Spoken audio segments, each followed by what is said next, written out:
Hello, people. In this week 8, we finally made it to the final week. Today, I'll be discussing and defending my research topic on Booker T. Washington and the National Negro Business Leagues. Um, basically, I work on the Washington and the NNBL was an influential business organization in the African American community. Washington and the NNBL were able to promote the financial development of the African American community.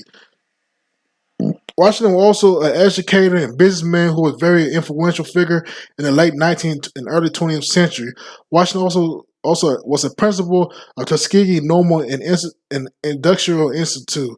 Washington, who was a believer that the best way that African Americans can progress was through education and entrepreneurship in the United States. Washington, being a founder of the NNBL, his main goal in mind was to expand the economic development of the African American business. Um, he felt that the best way for African Americans to gain social equality in American society is through economics. The organization grew many chapters across the United States in the early 1900s. Washington and the NNBL was an example of how their influence on African entrepreneurship had an impact on the African American community. So that's one of some of the ideas of mine.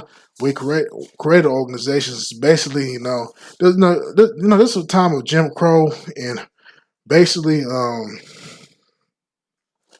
we had racial segregation between black and whites, a lot of public accommodations. So I think this, like Washington felt, this had to be an alternative for blacks to have access to public accommodations. This is one of the main factors why the NLBL was created.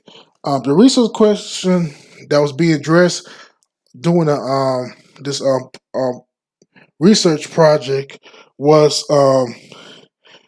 what the historical significance of Booker T. Washington and National Negro Business in the African American community.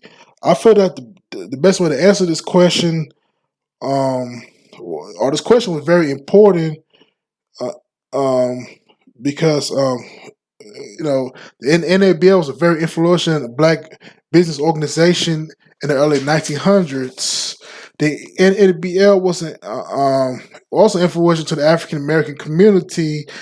That was able to promote financial development of the African American community. Washington, who was a very influential educator and businessman, was a believer that the best way that African Americans get progress was for education and entrepreneurship in the United States. Washington had the goal in mind was to expand the economic development of the African American business, where he felt that the best way for African Americans was to gain social equity in society. That was the first question. The main significance of the research question was basically is that it was very significant because it gave a really idea what, like I mentioned earlier, what Washington going on, creating an organization as an alternative for African Americans to get access to public accommodations. So that's the main significance of the research question. Now, for the explanation of the primary sources, what I use a lot, that the key of the research, I think one primary source that was key was Booker T. Washington delivered his 1895 Atlanta Compromise speech. And the reason why this speech was significant was basically he addressed in that speech about African Americans need to really focus more on economics than civil rights. And also, this speech made him a national known figure you know, because a lot of whites approve of it. This is what led to him being advisor to the president like Theodore Roosevelt, William Taft, and be one of the most well-known, prominent black businessmen during this time, or people. But despite, of course, it focused on, it had major criticism from other people like W.E.B. Du Bois, where in his 1903 book, Souls of Black Folk, chapter 3, I think Mr. Washington and others, where it was called, where he criticized Washington because of that. He felt like Africans should fight for civil rights, what was currently among racism. So that was another primary source that was important was the Du Bois Souls of Black Folk too, as well used. But one of the main primary sources that was very useful was Kenneth Hamilton, A Guide to Records of the National Business League. I think that primary source basically give all the annual records of all the annual meetings they had every August, every year, where they got together to discuss the organization progress. I think that was a very important primary source because it gave records of all the years, including when it first met in Boston, Massachusetts in August 1900s, and basically access to the whole organization knowledge. So that's some of the primary sources that were very useful in the research.